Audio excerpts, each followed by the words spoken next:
Hello everyone, welcome back to our channel. Today special వచ్చేసి విరిగిపోయిన పాలతోటి waste చేయకుండా పాలకోవా ఎలా చేయాలో చూద్దామండి. చాలా సింపుల్, 5 నిమిషాల్లో అయిపోతుంది. ఆ పాలను అయితే నీట్గా అయితే స్ట్రెయిన్ చేసి అయితే ఒక కడాయిలో వేసుకోండి. మీ టేస్ట్కి తగినట్టుగా అయితే బెల్లాన్ని కూడా యాడ్ చేసి అయితే ఒకసారి బాగా మిక్స్ చేయండి.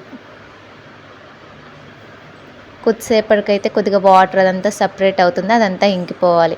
కొద్దిగా ఇలాచీ పౌడర్ కూడా యాడ్ చేయండి, ఫ్లేవర్ బాగుంటుంది. ఏ స్వీట్లు అయినా సరే చిటికెడు ఉప్పు వేసారంటే టేస్ట్ బాగుంటుంది. ఇప్పుడు ఫైనల్గా ఒక హాఫ్ స్పూన్ వరకు గీ కూడా వేసి బాగా దగ్గర పడేంత వరకు వేయించండి.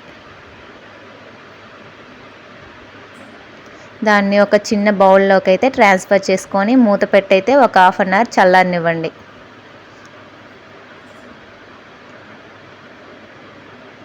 ఒక హాఫ్ అన్ అవర్ తర్వాత డీమోల్ చేసుకున్నారంటే పాలకోవా అయితే రెడీ. దాని మీద అయితే లైట్గా డ్రై ఫ్రూట్స్ వేసి గార్నిష్ చేసుకొని చిన్న చిన్న పీసెస్గా కట్ చేసుకొని తింటే సూపర్గా ఉంటుంది. సబ్స్క్రైబ్. మీరు కూడా ఖచ్చితంగా ట్రై చేసి ఎలా వచ్చిందో కామెంట్ చేయండి. మీకు ఏమైనా వీడియోస్ కావాలంటే కామెంట్ చేయండి, చేయడానికి ట్రై చేస్తాను. Okay, bye.